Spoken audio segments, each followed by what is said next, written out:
शुक्रिया। Shri JP Agrawal, maiden speech.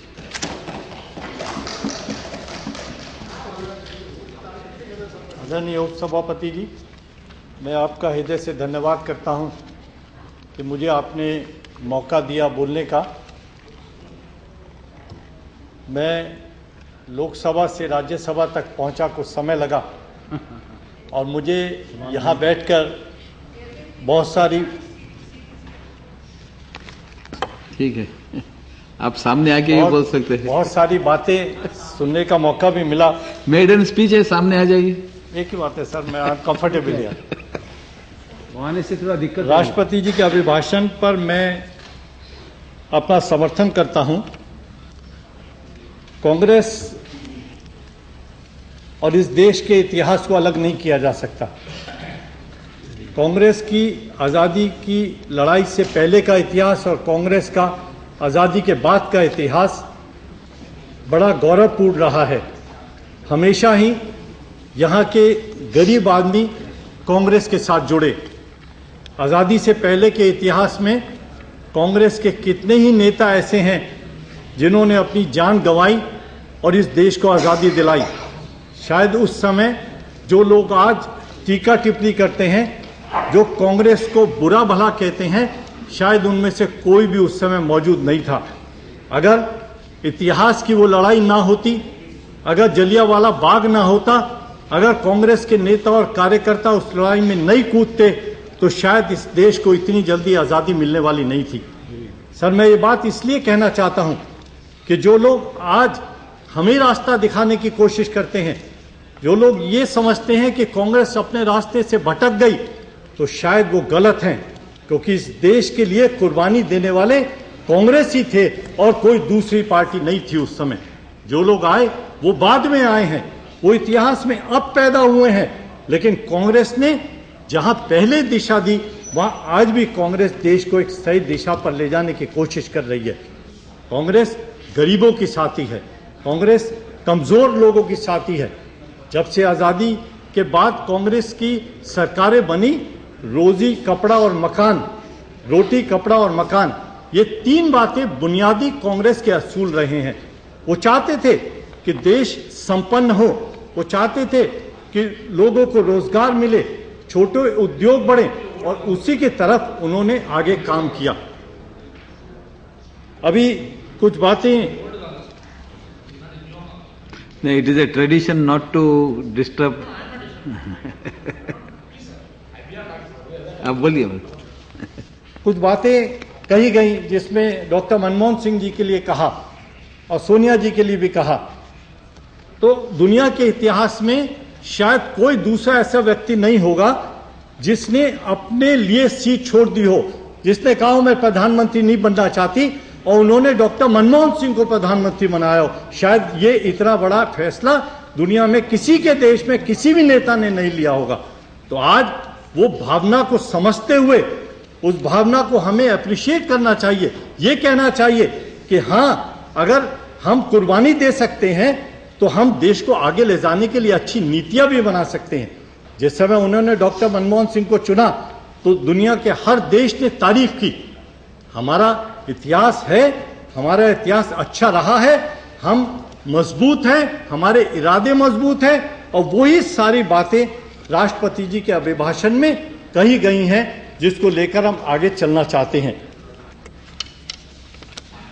बगैर आपसी सद्भाव के देश मजबूत नहीं हो सकता। कुछ चर्चा अभिभाषण में कही गई है, लेकिन अगर हम ध्यान से काम करेंगे, अगर हम उन लोगों के खिलाफ डटकर अच्छे शब्दों का, कड़े शब्दों का इस्तेमाल करेंगे जो हमें हिंदू, मुसलमान, सिख, ईसाई के नाम पर बांटना चाहते हैं, या जब हम उनके लिए काम करना चाहते हैं तो वो हमें कमजोर करने की कोशिश करते हैं, तो हमें डटकर उनका मुकाबला करना चाहिए। मैं याद दिलाना चाहता हूं आपको, मैं छेड़ना नहीं चाहता, लेकिन जब भी कभी कोई हादसा हुआ तो उसमें त्रिशूल बांटने का काम किसने किया? लोगों को मुसलमानों या किसी और दूसरी कौम के खिलाफ भड़काने का काम किसने किया? और क्या वजह है? क्या उनको बांटकर हम देश को मजबूत कर सकते हैं? क्या हम उनको बांटकर एक साथ लेकर चल सकते हैं? क्या हम अलग अलग दिशाओं में ले जाकर उनके खिलाफ नफरत पैदा करके हम उनको मजबूत कर सकते हैं? सर, जब हम उनके लिए काम करेंगे, हम उनको दिल से लगाएंगे, उनको पढ़ाई की ओर ले जाएंगे, रोजगार की ओर ले जाएंगे, उनको रोजगार देंगे, तभी हम सही दिशा में जा सकते हैं और अपने देश को मजबूत बना सकते हैं। सर, कुछ राजीव जी के नाम से जो स्कीमें रखी गई उस पर भी कुछ ऐतराज किया गया। मैं नहीं समझ सकता कि उनको राजीव गांधी के नाम पर ऐतराज था या उन स्कीमों पर ऐतराज था जो देश के लिए लागू की गई हैं। राजीव गांधी को छोटी शख्सियत नहीं थे, दुनिया में उनका नाम सुना जाता था, उनके शब्दों को सुना जाता था, उनकी राय जानी जाती थी। एक मजबूत हिंदुस्तान की कल्पना करने वाला वो नौजवान इंसान जिसने हिंदुस्तान में कंप्यूटर लाया, जिन्होंने लेडीज को, महिलाओं को रोजगार की ओर और देश में दिशा बनाने वाली संस्थाओं की ओर लाए, जिन्होंने नौजवानों को, 18 साल के नौजवान को वोटिंग राइट दिया। आज मैं नहीं समझ सका कि वो क्या कहना चाहते थे। क्या राजीव गांधी के नाम से उनको इतना ऐतराज है कि उनके नाम से अगर हम कोई स्कीम चालू करते हैं तो वो नहीं की जानी चाहिए? सर, मैं यहां जिस समय बैठा था तो मैं सोच रहा था, जब राजनाथ सिंह जी बोल रहे थे कि शायद अपोजिशन का लीडर कुछ ऐसी बातें कहेंगे जिससे सरकार को परेशानी महसूस होगी। शायद वो विदेश नीति पे नैम में चर्चा करेंगे, शायद सार्क की चर्चा करेंगे, शायद वो पाकिस्तान से अपने रिश्तों के बारे में कोई चर्चा करेंगे कि कांग्रेस क्या सही कर रही है, क्या गलत कर रही है। लेकिन एक शब्द भी उन्होंने उस दिशा में नहीं कहा। शायद मैंने सोचा था शायद वो WTO के बारे में कुछ कहेंगे जो हमारी वाणिज्य नीति से रिलेटेड है, लेकिन उन्होंने एक शब्द भी उसके बारे में नहीं कहा। उसके बाद उन्होंने जो FDI के बारे में उन्होंने एक शब्द नहीं कहा, बिजली के उत्पादन के बारे में उन्होंने एक शब्द नहीं कहा। उसके बाद राजनीति में जो गिरावट है, जो बहुत सारे लोग पकड़े गए और स्टिंग ऑपरेशन में उनके नाम आए, उसके बारे में, उसकी मुखालफत करने के लिए उन्होंने कुछ नहीं कहा।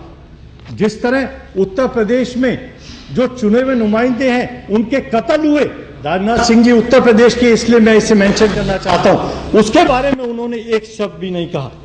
तो मैं समझता था कि जो पार्टी जिसको वो कहते हैं कि हमारी बहुत बड़ी पार्टी है, जो अभी चंद साल पहले हुई, वो हमारे लिए कहते हुए सोचेंगे किस तरह उन्होंने अपने दो जो उनके नेता थे उनके साथ क्या व्यवहार किया। अभी कुछ समय पहले किस तरह उन्होंने अपने पार्टी प्रेसिडेंट की करके पार्टी से बाहर निकाला, वो अपने पद से अलग किया।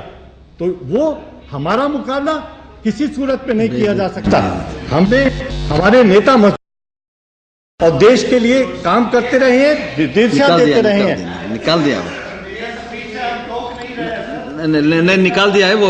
नहीं मैंने खुद निकाल दिया। नहीं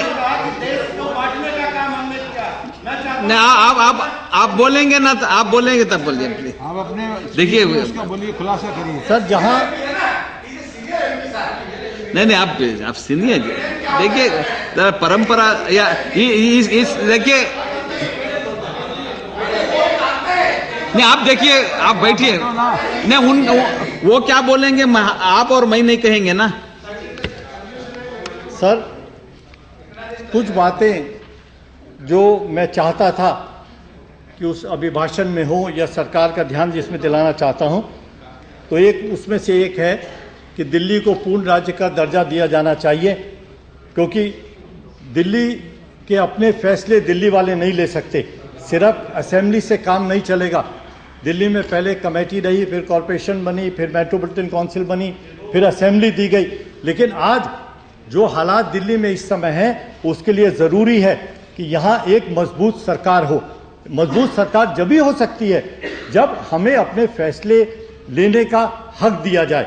तो आज मैं समझता हूँ कि मेरी बात पहुँचेगी वहाँ तक और इस दिशा में कोई कदम उठाया जाएगा ताकि यहाँ की लॉ एंड ऑर्डर के बारे में, यहाँ की ज़मीन के लैंड यूज़ के बारे में या और चीज़ों के बारे में यहाँ भटकना ना पड़े, अलग अलग जगह, अलग अलग मिनिस्ट्रियों में ना जाना पड़े और हम अपने फैसले खुद ले सकें। तो मेरी पुरजोर मांग है और मैं आशा करता हूं सरकार उसको मानेगी और दिल्ली को पूर्ण राज्य का दर्जा दिया जाएगा।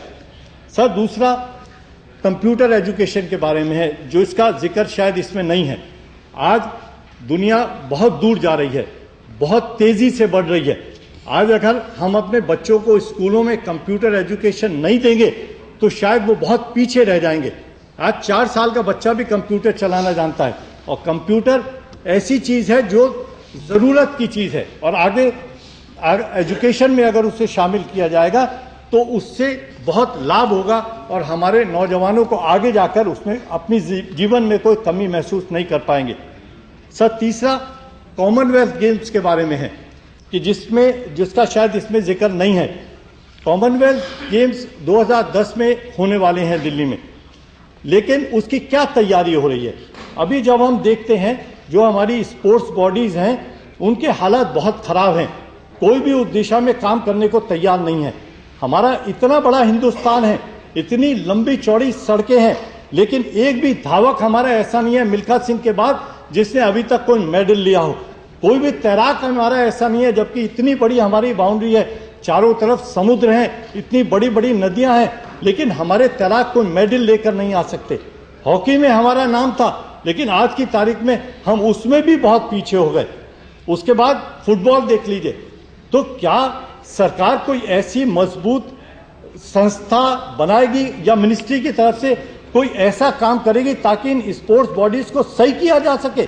इनको इनके हवाले छोड़कर अगर नुकसान होता है, अगर नाम नीचा होता है तो भारत का नाम नीचा होता है। कहीं भी अगर कोई मैच होता है, लाखों हिंदुस्तानी देखते हैं उसको और उनके दिल धड़कते हैं। अगर हम हारते हैं तो वो हार किसी को अच्छी नहीं लगती। तो सिर्फ 2010 में गेम्स का मैनेजमेंट करना काफी नहीं है, उस दिशा में हम अपने जो खिलाड़ी हैं उनको भी पूरी तरह तैयार करेंगे, तभी हम उसमें कामयाब हो पाएंगे। चौथा, जो जिसका जिक्र अभी तारिक अनवर साहब ने भी किया, उसको भी मैं कहना चाहता हूं कि चाइना से जो माल आ रहा है उससे हमारे छोटे उद्योगों पे बहुत फर्क पड़ रहा है। बहुत सारे छोटे उद्योग बंद हो रहे हैं, लोग बेरोजगार हो रहे हैं। उनको तो फायदा है जो माल वहां लाकर यहां बेचते हैं, लेकिन जो हमारे अपने लोग हैं, तो हमारी जो घरेलू नीति है, जिस तरह श्रीमती इंदिरा गांधी ने घरेलू उद्योग को बढ़ावा देने के लिए उनको लाइसेंस दिए, बिजली दी, पानी दिया, तो आज जरूरत है उसकी कि हम कोई रोक ऐसी लगाएं ताकि वो माल आकर हमारे उद्योगों को खराब ना कर सके, उनको बंद ना करे। बंद होंगे तो बेरोजगार होंगे और उनको रोजी और रोटी के लिए तड़पना पड़ेगा। और आखिरी पॉइंट मेरा जो है वो सर बिजली के उत्पादन के बारे में है। इस समय कम से कम दिल्ली में बहुत कमी है और कई ऐसी जगह है जहां से दिल्ली को बिजली मिलती है वो अब नहीं मिल पाती। तकरीबन 800 से 1000 मेगावाट बिजली कम है, और मैं आशा करता हूं कि कोई ऐसी स्कीम दिल्ली को देंगे जिससे वो बिजली का उत्पादन पूरा हो। हमारे यहाँ जो उद्योग बंद हो रहे हैं, जो कारखाने बंद हो रहे हैं, वो दोबारा से चालू हो सके, उनको परेशानी का सामना ना कर सके। यहाँ से बहुत सामान एक्सपोर्ट होता है, एक्सपोर्ट की बहुत बड़ी मंडी है और उसका खमियाजा भुगतना पड़ सकता है अगर वो पूरा नहीं हो पाया। मैं आपका हृदय से आभार प्रकट करता हूं और धन्यवाद करता हूं कि आपने मुझे समय दिया। अगर मेरे शब्दों से कहीं किसी को कोई परेशानी हुई हो तो मैं उसके लिए माफी चाहता हूं। धन्यवाद।